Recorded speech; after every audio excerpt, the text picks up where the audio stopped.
Namaste, namaste. How are you? Opi, how are you? I'm good. I'm good. Professor नमस्कार। Professor Agarwal जी नमस्ते नमस्ते sir. हाँ, कैसे हैं आप? जी मैं बिल्कुल ठीक हूँ। Hello, Vaklu Sahab, how are you? Namaskar, namaskar. I'm fine. All God's grace. Thank you, thank you. You're wearing something very trendy. Well, it's from Fab India. No wonder. Okay, let's start the show, ma'am. Stuti ma'am, thank you so much for joining us. Secretary, Disabilities and Affairs, Government of India. She's been a avid, supporter of the forum over the last 3 years, especially on the online platform, because the lockdown has brought us all together like never before. We have Sri O.P. Rawatji. O.P. Rawatji, the former Chief Election Commissioner. He's joined us. Somebody who spent almost an hour spelling out the nitty-gritties of the election issues on the monologue platform of Bharat Ka Amrit Mahotsav with us. Justice K.G. Balakrishnan, former CJI. Finally, Justice sir, thank you so much for joining. Namaste, namaste. Namaste, sir. How are you? Fine. Okay. Finally, you managed, Uncle Balakrishnan, thank you so much. You finally managed to join us, because today I thought technology will play spoil sport when it comes to the National Civil Services Day. but we're lucky here. We've been also joined by D.P. Agarwalji.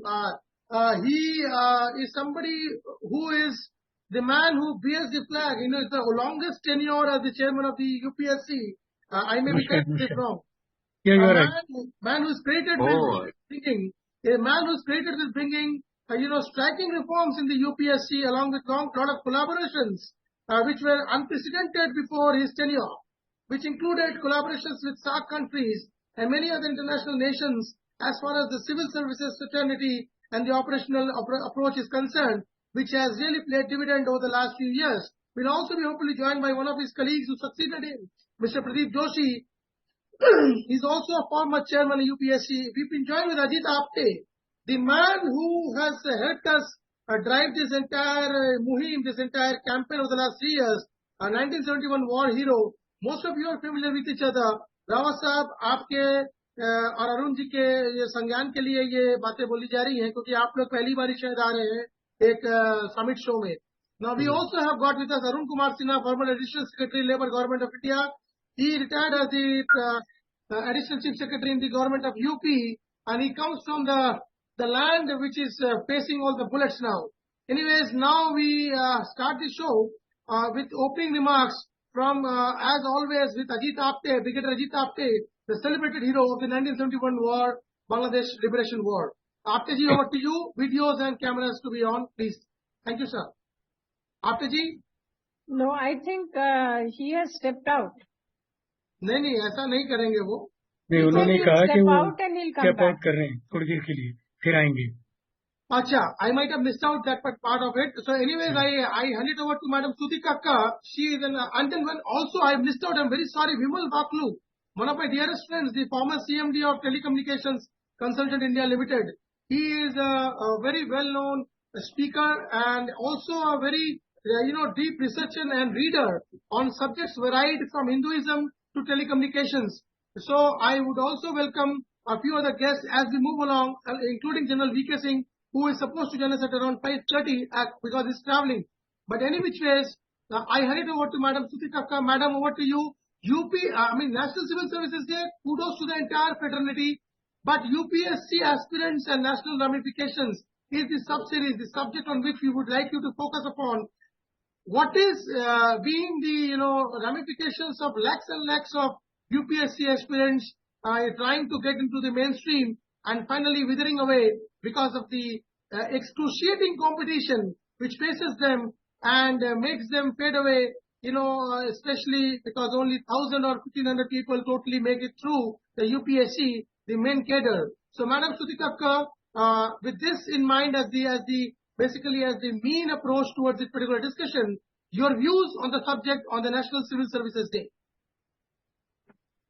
Well, Amit, civil services is a very coveted goal to be, which a lot of people would like to achieve, but when I was one of the members in one of the UPPSCs as an expert member, I was so pained to see that people had spent 10 years, 15 years just preparing for the exam and they were not qualifying, but every year they kept on appearing for it. So I just felt that our youth is wasting its time in just trying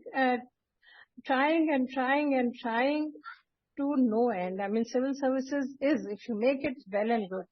But I feel that our students should have a plan B before them, because other services are also as good and there are many, many opportunities to serve your nation if you want to serve your nation. If you have other goals, I mean, a lot of people coming into a lot of services do have a lot of other goals and ambitions, but I feel if you want to really sincerely serve your nation, there are many other opportunities.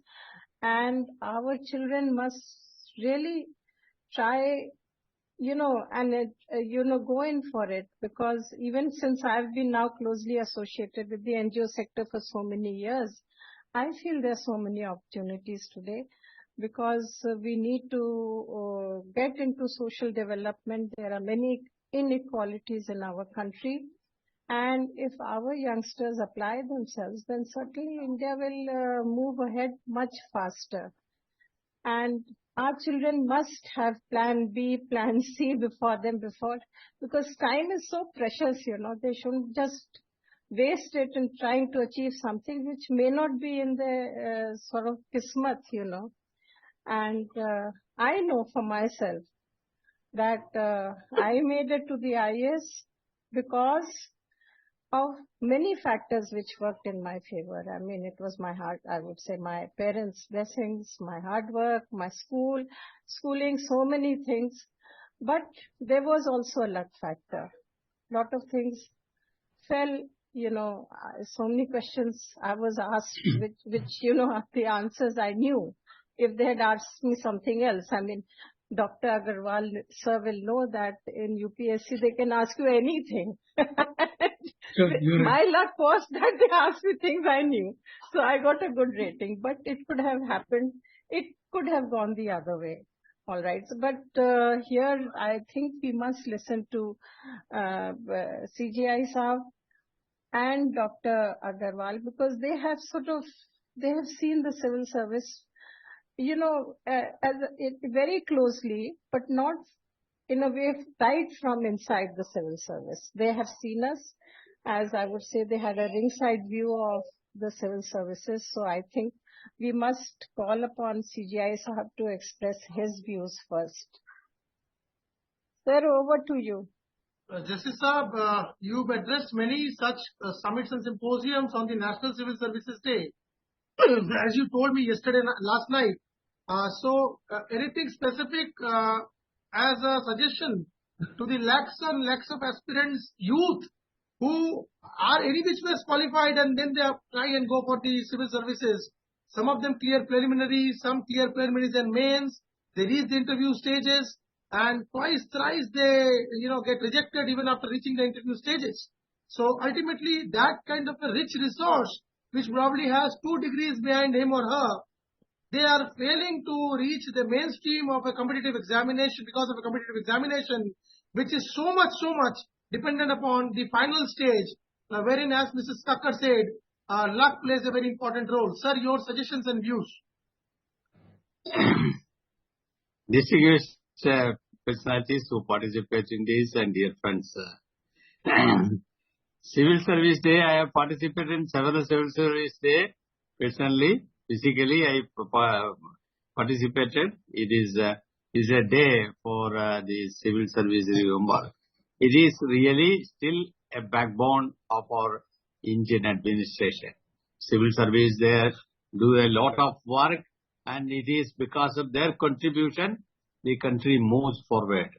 And selection is still, of course, as Madam said, large number of youngsters. They work for years together to get into civil service. But that also is sort of wasting their time. This very, very competitive. This civil service, lakhs and lakhs participate. Only few are selected, few in IAS, few in IPS, so few in IRS and all these various selection. It is some sort of luck also plays in this selection process. But their contribution to this the state, to the administration is great, still great. I personally know so many civil servants who held a very, very, very responsible job in the country. I recently also I met a responsible. I said you have to change some pattern because very young boys are appointed as district collectors. The district collector is a very, very responsible job.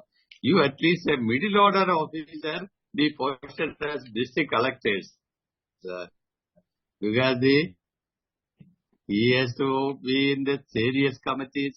He has to deal with the various people, and the young the civil servant is just joining and just become a district collector. He finds it difficult, and it is also very difficult to handle various duties of. They are not very, very much experienced in that. Of course, the training is there. Training program. I had occasion to visit the IAS training college, which is doing wonderful thing. But nevertheless, to know India and to understand the problems of the all types of citizens in this country, it takes some time. In each state, there are various problems. The problems in UP is totally different in problems in Karnataka, the problems in Tamil Nadu. So to know all these, it requires experience. No training is it is not possible to train the officers like that. They have to experience and there are officers did wonderful job I still remember when this tsunami happened, officer did wonderful job in Balangani area. When this plague spread in Surat, the collector did extremely wonderful job. It is unbelievable. They devoted their whole life, risking their life. These are all various examples of their contributions, their individual contributions. So civil servants, we can never forget the contribution made by the civil servants. It is British people, British authorities were very careful in selecting such a service and select that was they found that it should there's such an administrative set of people should be there to move forward. That is still we are this is a day on which we must pay our tribute to the civil servants, and I wish all success for the civil service day. Wish all the participants. Thank you very much. Bala sir, what basically I take away from your elucidation of the significance of the civil servants in India is that it is absolutely indispensable for a nation, a young nation like us, wherein the civil servants probably is the price that we pay is good enough, for building a nation. Because out of 10 lakh odd aspirants every year, probably over a few thousands get through. So ultimately, the nation has to pay the price in terms of these youngsters who fall away on the wayside while they are trying their best to get through the mainstream of civil services. I take this opportunity to invite the opening remarks from D.P. Agarwalji, the former chairman of the Union Public Service Commission. A very important post, and as I earlier said, he's had unprecedented, kind of achievements, and kind of initiatives that he's taken under his leadership, who better than him to probably guide us through the moot question of UPSC aspirations vis-a-vis national ramifications? Thank you very much. Firstly, my regards to all the panelists. They are eminent in their own areas. Subject on a civil service day is very, very key point, is very close to my heart. At the outset, I congratulate all my civil servant friends. They have done wonderfully well over 75 years or 80 years of life in this country. And country is moving in a positive direction with a lot of energy. I can assure you that their contribution, without them probably, we wouldn't have achieved half of it. But the question you raised is really, really good. What you are saying, that for 1,000 vacancies, should there be 11 lakh students apply and 6 lakh actually appear? It's a 1 year long cycle, and the amount of waste over the period of time is enormous. So that's one perception of people, that there is a waste. Let me again give you the number. Commission has tried number of times to see that this age, which is currently for general categories 32, for OBCs 34, and for SC/STs 37, general category allowed 6 attempts, OBC allowed 8 attempts, and unlimited attempt to the people. Now, why that people are trying to do? What is that attract to civil service that they want to spend everything which they have in this process? My friends are there, they are very well-known people. Number one, that the opportunity available in public service, especially in civil service, is enormously varied, large, where anybody can make a contribution. So this whole opportunity in other spheres is not available. So that's good perception you must appreciate. So everybody wants to become a part of that group which has opportunities where you can succeed in doing what you want to do is best. The second possibility is that over the years, I may not say it right in the beginning, the togetherness of civil servant with the policy maker, that's a political setup, is so close that it appears to be a power situation. So many people in society believe that if you don't come to civil service, you do not have a kind of status, you don't have kind of a reputation, you don't kind of facility available for you to succeed. Even you might be a top MD in a given world-class company, but still you don't get that kind of benefits and support systems which a bureaucrat gets. What is that third which attracts? For example, you meet young people who come from village, those who appear for civil service. Now these people are looking an opportunity where the society start respecting them. I remember, sir, meeting a young student who come from interior of Maharashtra, and he says that from his village, over many, many years, he is the first one to come to civil service, not in IAS, but custom and excise. Whenever he now goes back to village, there are students around, children around, in the respect of the family and the society. But if you look at these three major issues, you would appreciate that all young people would like to be a part of it. What we should all do and what Commission has always tried. Number one, and I thought that I would say a fourth point, that UPSC is the only forum, only organization of the government where no questions ever has been raised. That if you are a bright lot, if you are having those attributes, you are definitely going to select it, irrespective of religion, irrespective of caste, irrespective of whatever you are. So the focus on your being good is respected by UPSC, and this faith among youth in UPSC drives them to come to this exam. I tried to understand during my time, and we did make a proposal to government. And many other time also proposal made that please try to restrict. You might keep age of 32, but say that please make 3 attempts. Now let me give the reasons. In the first attempt, not more than 10 to 12% student get success. You should understand why this is okay. because the preparation for the so-called current civil service exam is not the same what they learn in university. University's contribution in learning towards UPSC examination is limited. So they heavily has to read few things which they otherwise, for example, if somebody is an engineer, and I'm told last year out of 6 lakh actually appeared, something about 2.6 lakhs were engineers. A large number of doctors. So the situation is such that there is no link between what I am looking through my exam and what universities teach. And that allows the student to have more than one attempt, more than 2 attempts without understanding. So 2 years of preparation is required. We have tried to make a number of attempts.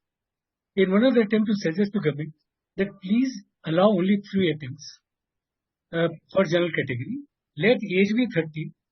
But please also understand when you become 32, the opportunity for them to grow in life becomes so limited.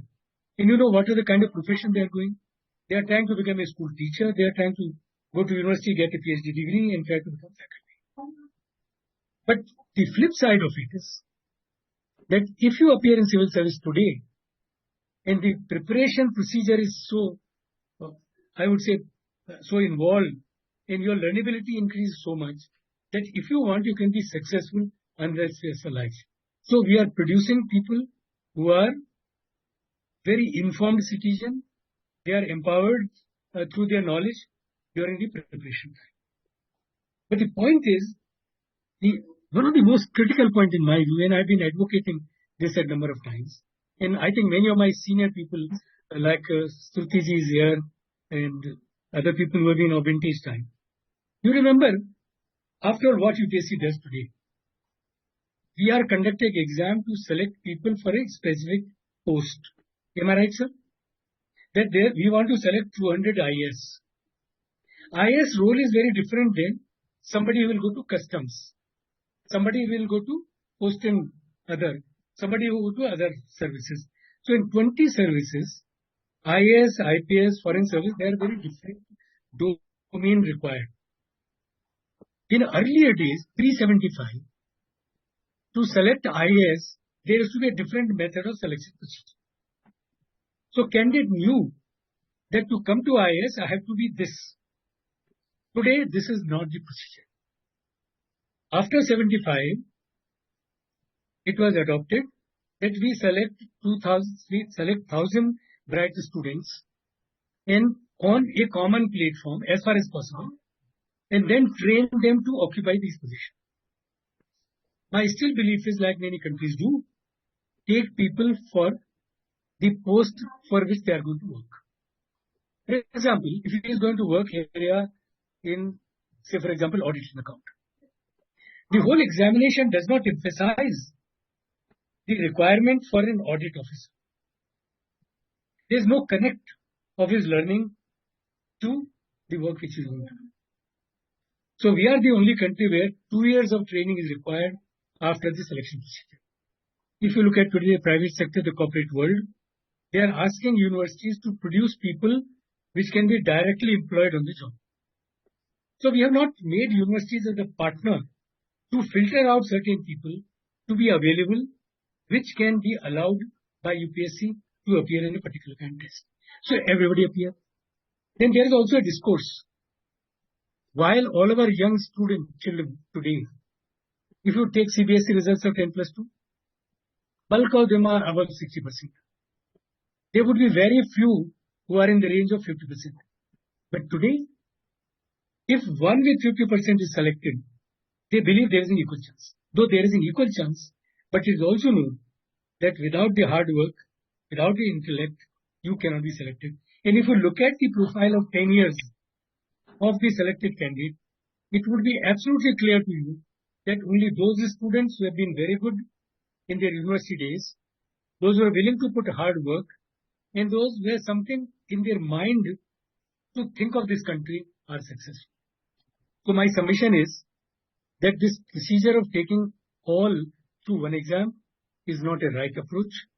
We must find out horses for the courses, and only then, and this whole process of 2 years of training can be reduced through a close interaction with the university, where we can allow universities to select for us some people out of which UPSC can choose. So this will cut down the cycle, this cut down the wastage, allow the number of attempts. Maybe you keep the age 32, but don't say more than 3.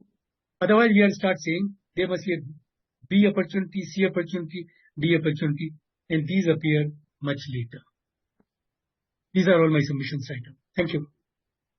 Thank you, Agarwal sir. Professor G.P. Agarwal, he was the chairman of the UPSC, one very, very important figure in the entire history of UPSC. I just, before I go over to O.P. Rawatji, Rawatji has been the former Chief Election Commissioner of this country. Rawat साहब से पूछने से पहले मैं ये जानना चाहूंगा कि भाई आज जो lateral entry systems be allowed, nowadays we also got direct recruits into the services. Do you think this is something which is really needed in this country when there are already such kind of huge number of aspirational candidates who are waiting to get recruited into the positions of joint secretaries and all these things? Do you think this kind of lateral recruitments really help the UPSC system? It is not helping UPSC system. What UPSC does is recruit people for the government. Now, luckily, in the last 7-10 years, the paradigm, both in industry, both in international relations, and also economy have changed. Now, in my opinion, what lateral entry does, brings some people of a direct knowledge of that area available to the department so that we don't miss the latest development. Because when we select UPSC civil servants, within their own work, which is so large from them, I understand a young collector is so heavily loaded that if you think that he will keep himself abreast with something which is latest coming, I thought is asking too much about it. Because they are on the front, and anything goes wrong not because of him, only he is punished. So people believe that he is a superhuman. And therefore, change environment requires new knowledge to come, fresh air to come. And this fresh air comes for a certain period of time. It also enriches the working conditions in the organization. So I find, even it was there when I had a chance as a professor of IIT to come to the government. So it is nothing new. It happened when I went to government in 94 as a JS in education department. It used to happen in any other department even then. Today we have started, if you remember, the second commission, reform commission, has obviously spoken about bringing in new knowledge as it's evolving over the period of time for a short period into governance. And I suppose it is supposed to be good. And therefore I support this to happen. There has to be procedure and there has to be assimilation of these people along with the people. So don't create a gap. Don't say they are outsider. For the period they are in, and I got that respect. And I can say by experience. 4 years when I was in ministry, they respected me for my knowledge and I also respected the constraint in which the government works. So get the right people, it's a good thing to be done. So I take away a few observations from whatever you spoken, like the academia collaborations with the UPSC to bring out the right people, right? Did I hear you right? Yeah, that's right. That's right. But then what happens to the multi-billion dollar coaching industry, which has been plaguing all competitive examinations of this country? Just like the IITs and the IIMs and NITs, the UPSC now is a big industry for the coaching sector. Yeah, you are aware. I think most of my friends who are in the panel are aware. In 2014, there was a lots of strikes. When I was still the chairman in my last year. You remember that? And it was said that everything which was done was wrong. And what wrong I did was, I tried to cut the flab out. You remember, when you select people for civil servant, and I'm selecting 1,000 of them, they must be chosen on a common platform as far as possible. So all I did try to do is that instead of people who mug out, people who can think should be selected. So I said, let there be 4 general studies paper, and I did not want to dissociate at all the university from civil services, and I said, please take one subject of the university. Unfortunately, nobody, and I also, when I proposed this to the government, I said, let there be 3 verticals. Vertical in humanities, vertical in science, and vertical in profession. So those who are engineering can take papers out of, not in history, geography, but in their own profession. But this, by some reasons, was not agreed. Maybe it's not practical or whatever it is. So today, people are only chosen 6-7 subjects which coaching centers have prepared. So I cut their earning by half. So they created all kinds of ruckus. So that's my effort always. Let somebody who is the brightest. You also remember, I think most of you know, I brought 2 other considerations. In the prelim paper, I brought out what is called aptitude test. Most of senior friends, secretaries, retired secretaries will tell me that most of the young students who are coming, they have absolutely no aptitude towards civil service. They can't speak, they have no morals, they have no ethical standards. So I brought down in the first paper itself an aptitude test, for which a committee was made by Government of India earlier, and also a reform commission is a problem. So that's the point number 1. The second paper I brought again in the second one, where a candidate must think as a bureaucrat-like, and given a situation, how should he react? Now that is what coaching could do. So coaching has always been unhappy with me. I still believe that coaching is killing the innate quality of our students, and therefore the brightest of our bureaucrats who are not coached are doing wonderfully well. That I can assure. Otherwise, we are today picking people at the age group of 28, 32 and 37. That's what coaching have done. Madam Kakkar and OPG would vouch with me. They came at a young age. They had goals, 1 year, 2 years, 3 years. Today, whatever attempts possible. So I'm very clear about it. Coaching is an industry which is driving everybody, and we have to somehow or the other come over it. The process must change. The interview process must ask questions which are not mugged up. Look at the quality in him. Understanding of country, what can he do? Sir, the second observation from your monologue was with respect to the expertise of people who get into direct recruits into various ministries nowadays, which has been started as a recent process. But at the same time, a very, very technically, what you call bent organization and a very, very important organization, a behemoth, a Maharatna like Coal India has been having a history of appointing chairmen who have been bureaucrats from the IS, basically. Even the current one, Pramod Agarwal, is a IS of the Madhya Pradesh cadre, who is heading as the chairman. Despite Coal India being a completely technical organization wherein 30 years, 35 years of experience holders from the Coal India company itself and its subsidiaries, they have not been able to, reach the hotspot or the main seat or the top seat. Whereas at the same time, somebody outsider like an IS officer is put on the hot seat. So what are your views? Because this is quite conflicting in understanding when we talk about direct recruits having expertise.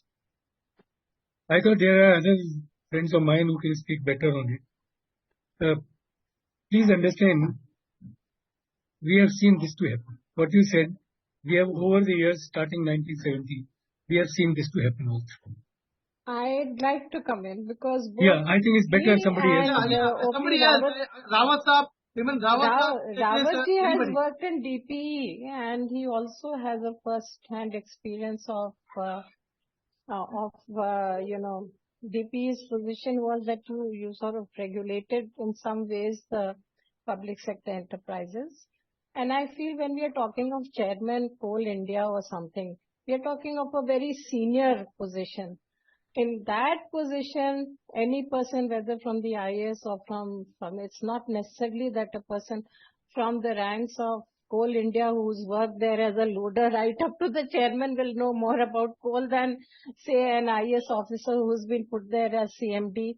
Because at that level, you need a lot of managerial skills. Maybe your technical information is not there, but you can pick up that information. Even when I was chairman NCPCR, I had to study very hard to pick up the nuances of child rights. I had to put in a lot of labor when I was joint secretary, additional secretary and INB to understand the sector. Even as director Sugar Development Fund, I had to put in a lot of effort to understand the nuances of the sugar industry. And I won't say that one did a bad job of it, but any sector, even disabilities, types of wheelchairs, types of technologies, types of prosthetics that are needed you have to apply yourself and you have to gain that knowledge so that you are able to do better at and contribute much more in those sectors. Every sector is equally technical. It's not that ki whole India mein koi bahut zyada expertise hai.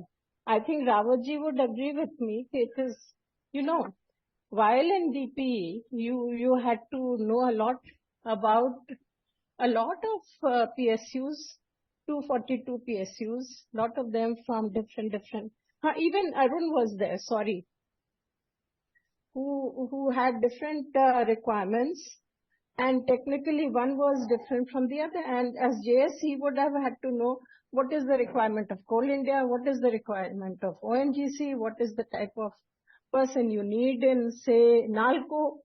There were so many big PSUs, and as JS, as secretary, you would need to know. I was, of course, doing the turnaround industry, so my thing was more, managerial and what kind of person has that expertise to turn around that particular SIC unit. So I used to look for other qualities rather than just the technical input, because turning around a PSU needed much more dedication than something which is already, running up and about. Sir, we would like your views. Rawat Saab's views. Yeah, Rawat Saab would be in a better position. Actually, thanks Amit, and thanks to all my respected panelists.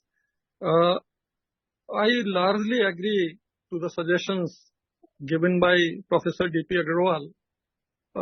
Reforms are needed in civil services to defeat these, vested interests of coaching centers and all those businesses and industries.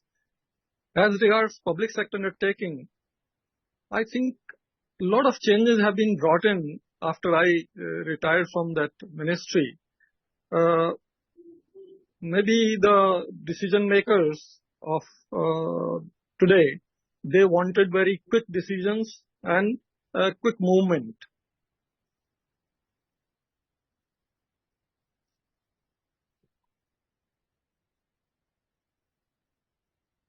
I think we lost Rawat Saab's connection. Yeah. Even Arunji was joint secretary there. But before Rawat Saab comes back, just a small question to a former CMD of a public sector undertaking, Mr. Vimal Baklu, has also been on the advisory board of the UPSC. Baklu Saab, your views on the bureaucrats donning the hot seats in the public sector, as well as the selection processes, transparency. When you talk about this, I think before I get that, Rawat Saab is back. Rawat Saab is back. Rawat Saab, please continue, sir. I'm sorry I got disconnected because of some problem. I'll just add 2 points here. One is that civil servants are recruited not just for small little jobs, and first 15 years are required to groom them to understand the ground realities of our country, to understand the happenings all around the world, and also to make themselves capable of running from the top level, advising the political executive at the top level to run a state administration and run the union government. With that in view, whatever Professor Agarwal has suggested is very important. That maximum age limit for entry into civil service should not be beyond 26. Second thing, there should be only 3 attempts, not more than that. These things will allow people to have 35 years or 34 years in service, so that philosophy of grooming them for the top level advisory roles to deliver. However, other issues also creep in. Like when at the age of 36, 37 you recruit SC/ST, then the complaint comes that there are no secretaries from these groups. So those are peripheral, but those are also very important because people think on those issues. So we should go on the reform agenda which Professor Agrawal has been telling government, and now also he has suggested UPSC aspirants, I can tell them that there is a number of careers available. In our days, it was only doctor, engineer and civil service, nothing else. But now there are so many careers available. You just try your luck once or twice and then forget about it. The challenges are huge. Like today's civil services theme is Viksit Bharat, empowering citizens and reaching the last mile. These are very, big goals. And if you are thinking that you are fit for that, you have to work very hard, and in those 1 or 2 attempts, you should get in. Otherwise, you can contribute to achieve those 3 goals through any career. Anywhere you can work and you can deliver. I had to say only that much. I'm really grateful for this opportunity to Amit. Thank you. Ravasab, I know you have to leave in another 15 minutes time. So please stay put with us, because we'll hopefully close the show as promised the next 15 minutes or so. But before I ask Agarwal Sahab another question or so, I'll take it over to Vaklu Sahab, who has been the former CMD of a public sector company as well as on the advisory board of the UPSC. Your views on the civil servants, usurping on the authority or the seats of the technical, experts like you when it comes to a company like TCIL or Coal India, and also on the transparency and efficacy of the entire selection process. Because if the number of questions is anything under the sky as far as the interview is concerned, then what objectivity or guarantee or what logical rationale is behind a person's career or life being, not only a person but a family's life being decided based on the subjective assessments and biases which the 4 or 5 people sitting in front of you come along with? Do you think it is something which can be absolutely dispensed with when we talk about UPSC aspirations vis-a-vis national ramifications? Because what happens to those 9,95,98,000 students? Well, first of all, on this Civil Services Day, I would like to place on record my appreciation of some of the outstanding IAS officers who have contributed so well to the nation. I still remember 36 years back, I had been to Rajkot on a posting, and there was one name which everybody was chanting like a Ram dhun. I mean, the way we say Jai Ram, Jai Shri Ram, Jai Shri Ram, it used to be Jai Jagdishan. And the Jagdishan, he was the person who brought water to Aji Dam in Rajkot, which transformed the whole area. So there have been similar stories of IAS officers who have gone out of their way and taken things in a mission mode, like in Surat when there was, plague, and everybody was deserting that place. It looked a very grim situation. And from that, it was an IAS officer who transformed the Surat city into one of the best cities in the country. So, hats off to them. Now, coming to your question, the question that in public sector enterprises, is it fair that, IAS officers should occupy the top slots? Now, let's go back a little into this. India as an economy, when it was at its peak before invasions, it was more of an entrepreneurial society where people used to sort of contribute their own ways, and India was one of the leading economies of the world. Now, what happened during the British period, they introduced this concept that you have to be a servant of the government. That is how this concept of government servant came. And so it was drilled in our minds that the only objective of your life is to become a government servant so that your life is made. After that, you don't have to think about it. And that explains your reason why there are 9 or 10 lakh aspirants every year for IAS when the seats are limited. Because it has been drilled into our mind right from the beginning that the sole objective of life is to become a government servant. And the best government service is the IAS. So that is how it is. And, it was pointed out by Agarwal Saab that, about 2.5 lakh engineers also has work for this. The reason for that is the same, because as you mentioned, when at the top, for the top postings, it's the top decision makers who decide who will occupy that chair. Now, when some of the engineers feel that after doing all their jobs skillfully, well, in a systematic manner, finally, they don't reach the top because they are in a different stream. So they feel that the only way they can reach there is by becoming IAS officers. And that's why there is a, sort of a pressure for that. So that also becomes a constraint.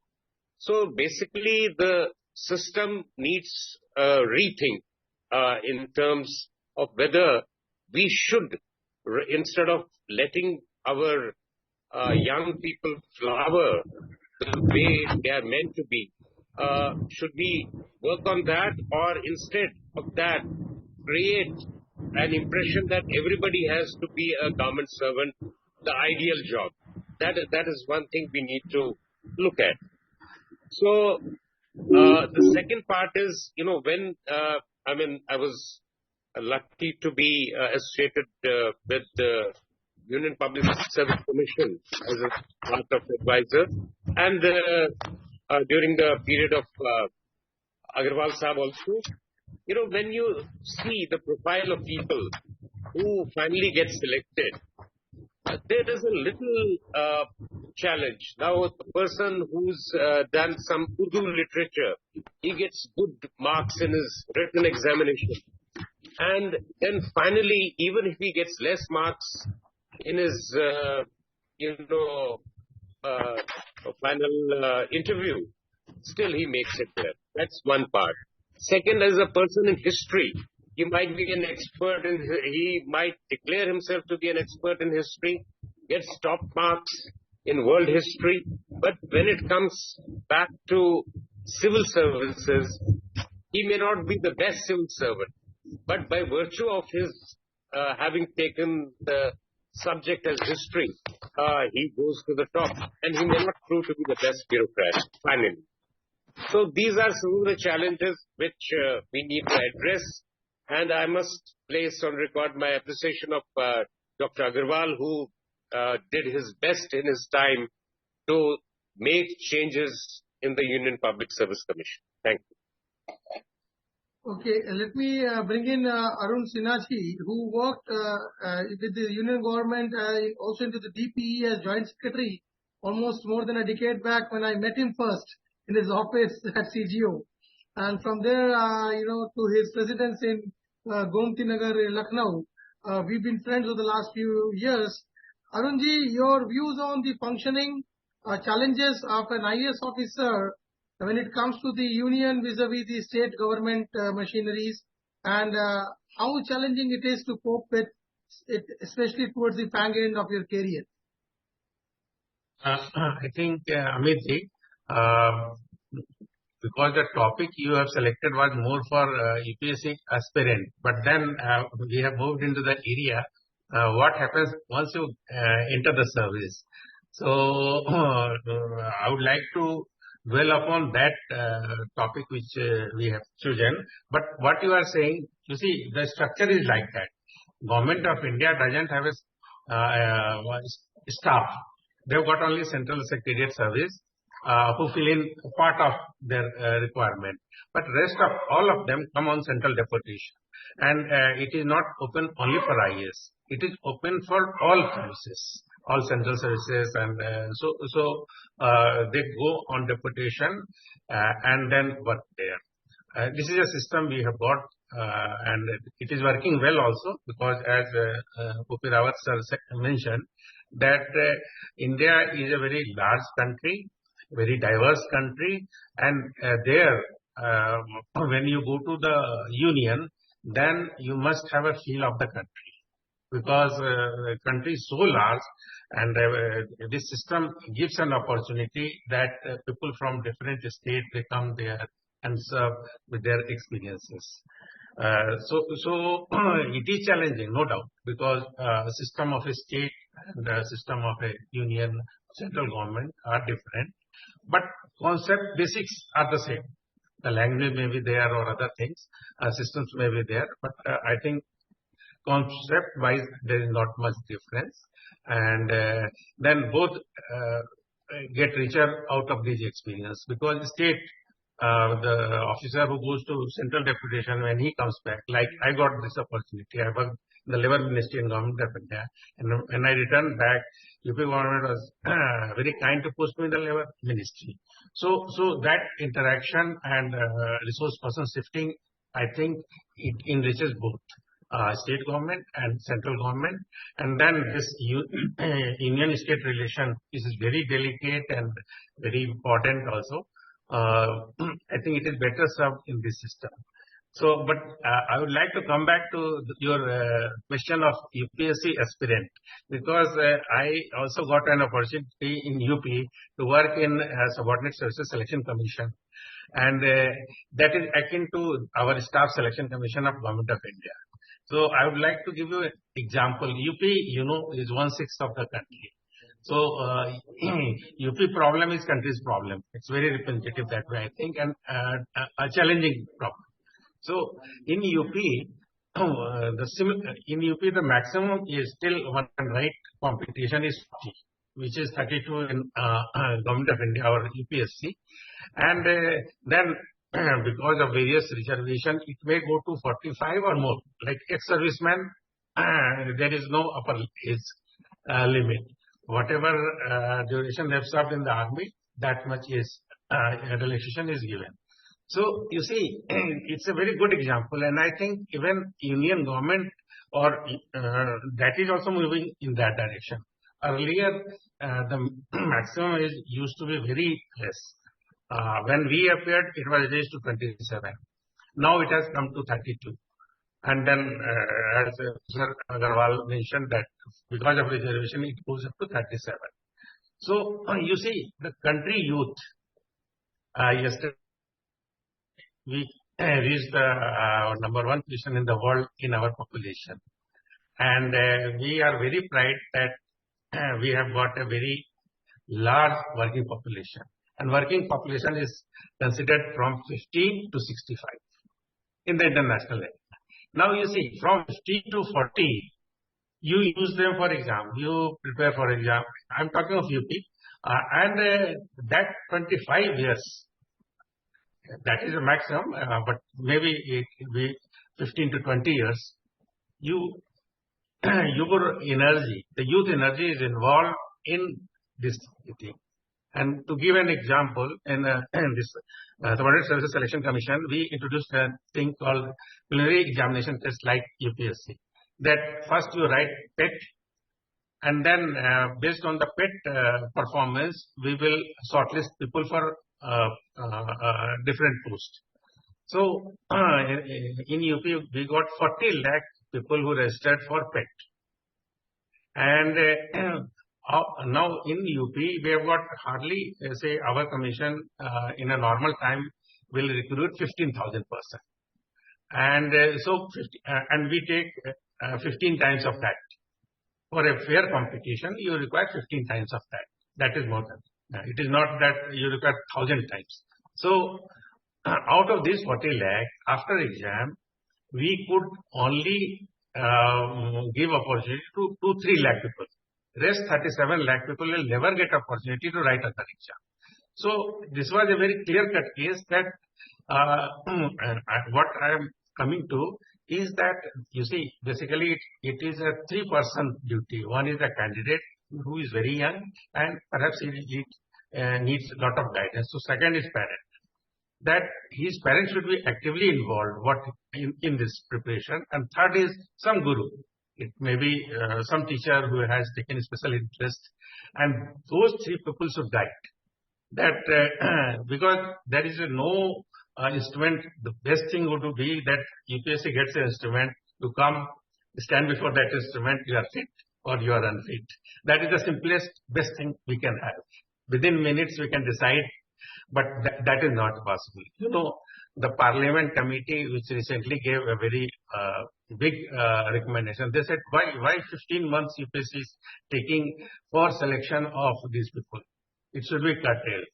So what we have to do, that is my personal feeling, that these three people, they should guide the person, and so that, as Madam Kakra also said, that if you are within the ambit, you are reachable first attempt, second attempt, third attempt, and then you go for your plan B. That is one suggestion which I had, that it should be like that. It is not that if you have started, you wait till you are 40 or 32. You know that if you are not of that stuff, you go away. And this is happening. That out of 10 lakh people, 9,99,000 are rejected. They are not practical. It is because there is no post that they are not being selected. So that is my first thing. And another question, Amit, you said that this engineering positions are being usurped by IAS or other things. I think this is all khichdi. Today, as Professor Agarwal said, that 85% of the selected person in civil services are engineers or technocrats. Only 15% are coming from humanities or pure science. Only 15%. So it has been already usurped. Only technical people have got, if you are humanities, your chances of success is very less, unless you are very bright and you are lucky. So that was my first point. And second point, I think other panelists have also said that the age should be considered. And because of democracy, lot of pressure, we are slightly like what UP has given, perhaps someday UPSC will also say, okay, 40 is given, because earlier it used to be 3 attempts, 4 attempts, so now it is 6 attempts for general candidate. So the third I think is very revolutionary, which very few people will digest, is that interview should be done up. I feel, you see, interview is the weakest spot of our selection process, and it takes a lot of resources. And as we were talking that this coaching industry, other industry, to cut them, the selection should be simple. In our time, there were very few coaching institutes, and in last 30, 40 years, they have developed. And now, when you see in the interview of the UPSC, all come with the same style. How they button up, how they unbutton their coat, how they sit on the sofa. It's the same. Out of, say, 2,000, everybody attends coaching, and not a single person has not attended the coaching. So my feeling is that, yes, training if you are giving for 2 years, 1 year, whatever, then this interview should be done away. This will save you almost 6-7 months of time, and also unnecessary, because the skills which you want can be, if the person is good, then with the proper training, he can catch up these things. So these are 3 points which I wanted to mention, and I will not take much time because a lot of landed people are there. Thank you, sir, so much. Thank you so much. Your objective, elicitation of various aspects of the UPSC will be held in good stead when it comes to the aspirants. In fact, now Agarwal sir would like to, because we will now closing the show in the next 2-3 minutes with closing remarks from everybody. Agarwal sir. Cadre allotment, do you think it is something which is reasonable to go for cadre allotment, which is in contrast to the states from which these candidates come from? Had it been from the same state, don't you think they are much better equipped to handle the issues of the local state from which they belong to? I think instead of commenting on that, I would reassure you that there is no bias in selection. Let me reassure once again that interview board, as people say, is not a bias at all. So in their procedure, it has been declared, we check that. What we are looking in a candidate, and that's where I come up Instead of a training, if I choose people for IAS, I know what I'm selecting. If I'm choosing for IPS, I know what I'm selecting. If I'm choosing for custom exercise, I know what I'm selecting. It cannot happen that you choose the best and they can be trained for everything. It's not possible. It has not done by the world. Take examples, except China, who follows us in the method of selection. In England, only people who are selected through a first test called top 500 is only for 15 years. Rest time they compete with all of them. After that, they are not bureaucrats. So there are models. Please, one of the harm which has been done to the system is saying that for a particular post, I select somebody from a big pool and train him. This is not done. This is a wrong philosophy. And therefore, if you look at, for example, IITs, which are most successful models in the world, is that the faculty is chosen in that area to be good. So if I want to take an IS, I must take an IS. If I want to take an IPS, I must take an IPS. So let it be clear. Journalist has a value. Yes, IS is journalist. They do a lot of work, and I agree. The way OPG have said, the learning over 30 years of time by an IS is enormous. And if he is good enough, he is placed as the CMD. I have no objection on that. In fact, I would welcome it if he is willing to do in a competitive manner. The only problem there is that it appears to be that he has been posted. It may not be true. All the transparency is brought that this position is available to everybody and select the best. So the parameter of the best selection, and that's where the faith in UPSC is, that candidates still believe that if he is the good, he will be chosen. And I can assure you only this faith drives. Other point Vakluji made is a very important point. When the top men, and this question is asked in UPSC regularly, let me also divulge that. When candidates come for interview, this question asked that as an engineer, you have spent so much of money of government. Why are you coming to civil servant? While you can be the best engineer. He says, sir, I'm best engineer, but my top 3 people are only IS. I assure you these are the answers given by doctors, the dentists, and the professionals. What do I do with it? The picture which has gone in the market, in the country, is to demystify, as OPG have said. They have to say that all positions are similar. You can make contributions, and you don't become super boss if you take into one service. I did occupy this position being non-IS, so everybody is an opportunity if you are bright. I mean, that's what has to be done. Demystify this, and I think my friends will be able to demystify. If you don't interview, coaching would run amok. Coaching people are not taking them for interview. Arun साहब को शायद इतना नहीं पता है, मैं बता देता हूँ. अरुण जी, थोड़ा मैं आपको बता देता हूँ. जब कोचिंग सेंटर वाले उनको प्रीलिम और मेंस के लिए लेते हैं, अब उन्होंने नया सिस्टम स्टार्ट कर दिया है. इंटरव्यू आने से पहले मॉक कराते हैं, और मॉक लेने के लिए हमारे IAS ब्रदरन और जो ब्यूरोक्रेट्स हैं वही जाते हैं वहां पे. तो ये एक लर्नेबिलिटी है जो बच्चे कर रहे हैं. बट हम जो जानना चाहते हैं हमने डिक्लेयर किया है, आप में आउट ऑफ बॉक्स थिंकिंग है क्या? क्योंकि क्वेश्चन जो हमने दिया है वो सबने एक जैसा अटेम्प्ट किया. देश की स्थिति को समझने में आप कितने सक्षम हैं, वही वैल्यू पहले IAS में होती थी. जब 75 से पहले जिनका सिलेक्शन हुआ उनको पता था कि कैसे सिलेक्शन होगा. Interview will go for 1 hour, it could go for 2 hours, the panel would be 20. So things were there and people have innovated. सो कुछ कंट्रीज ने क्या किया है कि एक कैंडिडेट का डिस्कशन एक दिन के लिए होगा. उस एक दिन में उसको हर चीज के बारे में चर्चा कराई जाएगी. बट अब हम कहते हैं उसमें पैसा खर्च हो रहा है. ऐसे नहीं हो सकता. I think there are ways. I would say still in the best situation is have faith in commission. Commission is very open. देखिए, गवर्नमेंट का डिसीजन होता है कि कितनी एज होनी चाहिए, कितने अटेम्प्ट होनी चाहिए. ये यूपीएससी का डिसीजन नहीं है. यूपीएससी अपनी तरफ से अच्छा बताने की कोशिश करती है, आप सबके परसेप्शन को भी ले जाती है. और हमारे जितने मित्र आज पैनल में बैठे हैं, मैं कह सकता हूं कि मैंने उनसे सबसे चर्चा की है, चाहे मैंने थोड़े समय में की हो, अधिक में. वाकलू जी आपको ध्यान होगा कि मैंने अपने जमाने में ही लोगों को बाहर से लेके आया इंटरव्यू पैनल में. तो ये भी बात मैंने खत्म की कि IAS डिसाइड करती है. तो ऐसा बुरी स्थिति नहीं है. बट इसका क्या करें कि 50% का बच्चा भी समझ सकता है कि 80% ऑफ यूनिवर्सिटी टॉपर से मैं कम्पीट कर रहा हूँ, जिसने अपनी जिंदगी में कुछ नहीं किया. इसका कोई इलाज. Thank you very much for today. Somebody who comes with a The questions, I mean, the observations, questions, and the kind of understanding that we want to derive from people like you with your incomparable experience is, timeless, and it is something which is completely open-ended. But I have to end the show, so I have to limit my questions. Somebody with a CA background, don't you think would be better equipped to handle the IRS job than the IAS job? I have said so. If you heard me right, what I said so.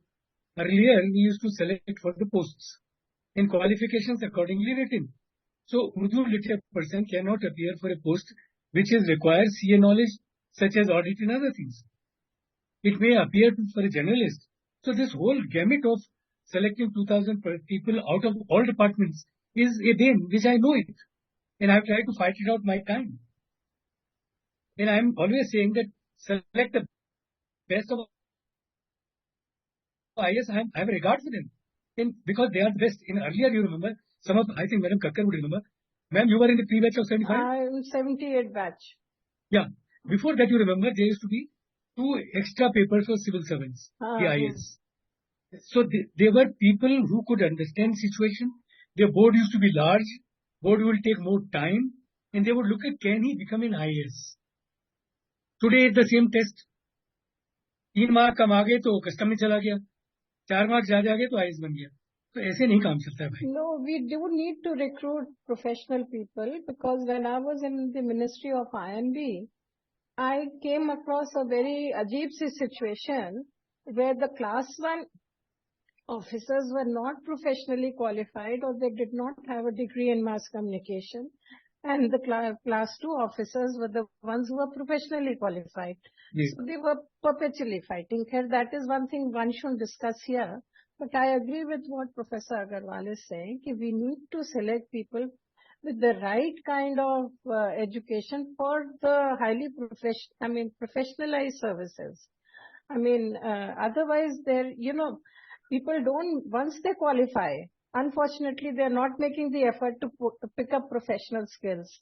In INB, I may have been the only person who had read the PRB Act, or who knew the acts, or what are the parameters of that, the professional requirements of that particular job. But this is something where we need to think very deeply. And sir, I agree with you. An interview process always projects a person's personality.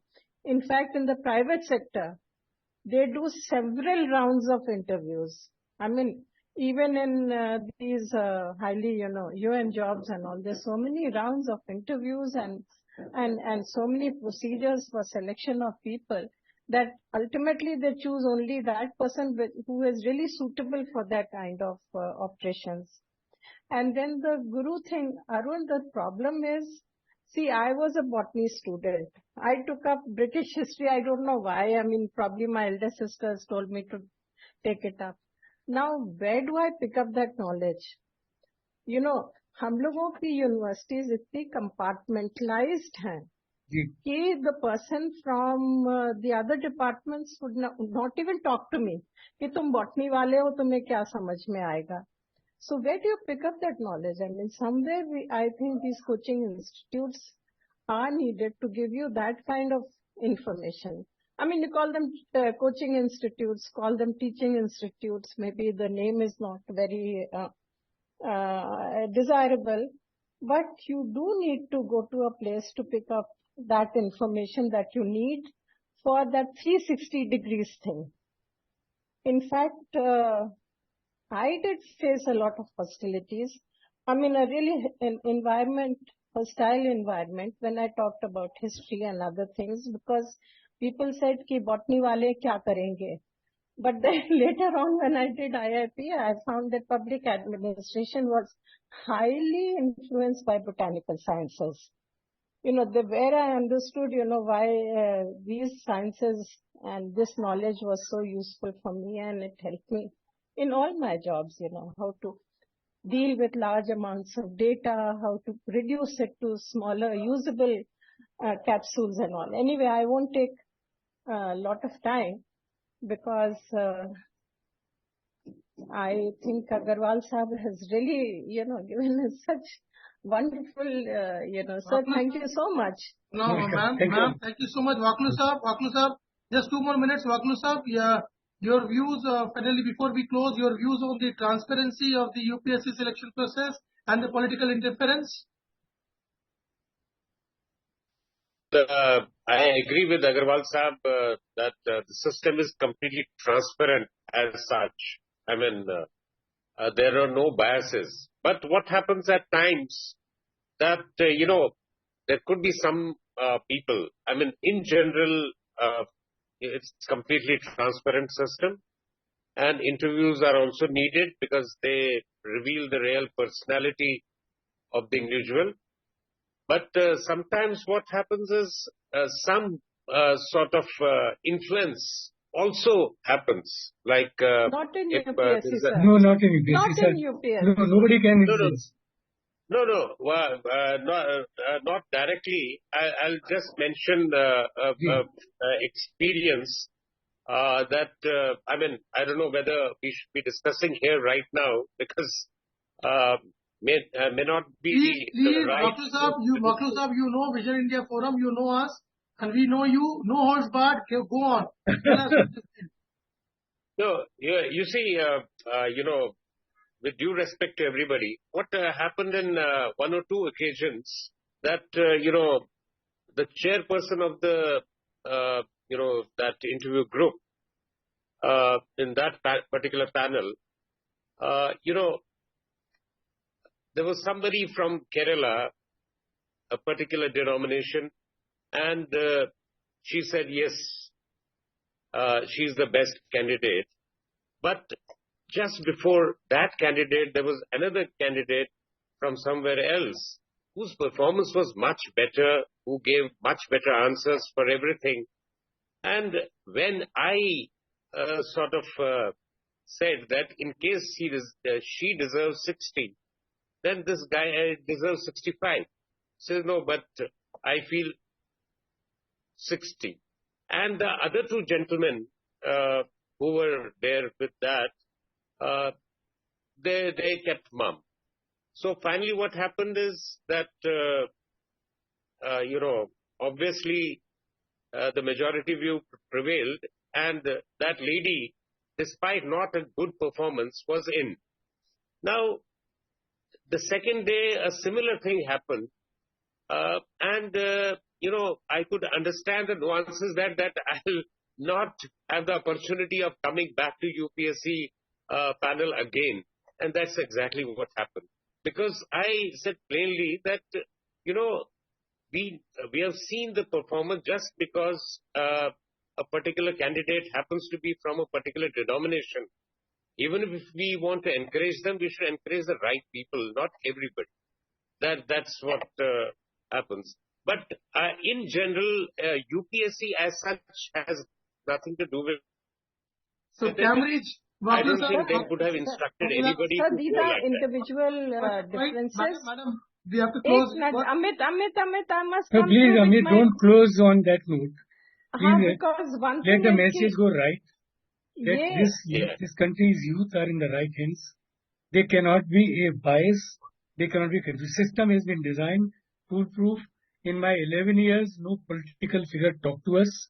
There is a system. If somebody talks directly, we know what to do. I once again assure you, that aberration of any kind might occur. See, when there are 5 people sitting, there are 5 judgments. And the person who sits as a member, he has a lot of value over the years.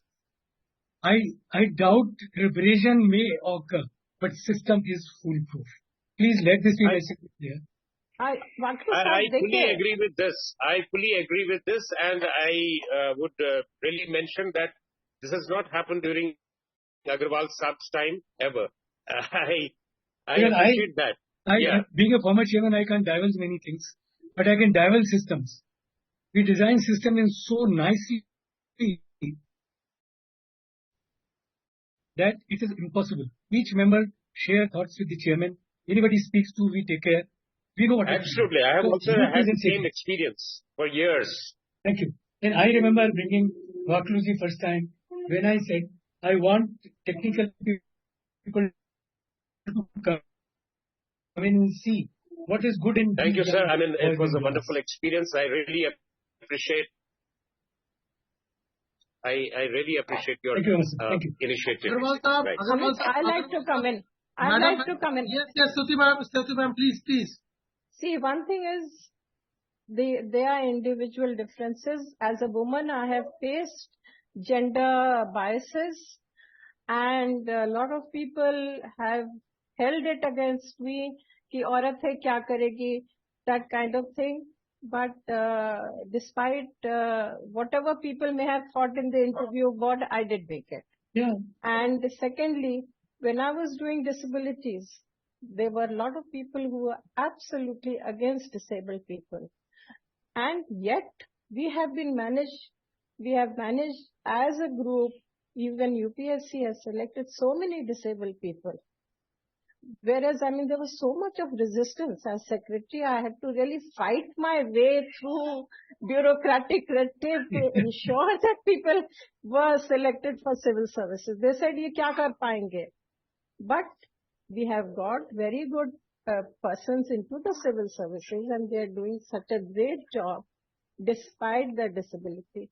तो देखो individual differences होते हैं. वाकलू साहब said कि एक आध case में हो सकता 2 या 3 मेंबर्स में have thought alike, ये सब हो जाते हैं, but ultimately justice prevails. Women empowerment. Yes, Shruti ji. Anything that you Shruti ji, just I want to mention one thing. I mean, I really appreciate your initiative of taking people with physical challenges. I mean, at the same time, the examples I quoted was not for gender bias.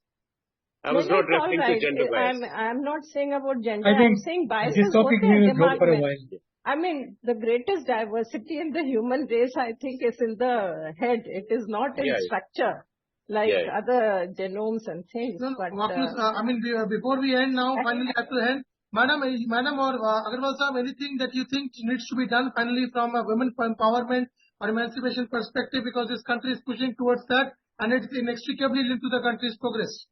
I think as far as UPSC is concerned, women is not they biased don't have against. any bias. We actually nowadays respect them. I may say with a lot of confidence, UPSC over the years now has come to a conclusion that women have to struggle to come up that point, and whatever it should be given a good condition when they are appearing before the board. They are made more comfortable so that they expose fully. And I think I'm very happy to say most of the girls are doing wonderfully well. So all said and done with all the non-biased approach and all the professionalism and all the pros and cons and all the gaps and limitations, a sharp puzzle has to happen. Thank you so much, everybody. Thank you so much.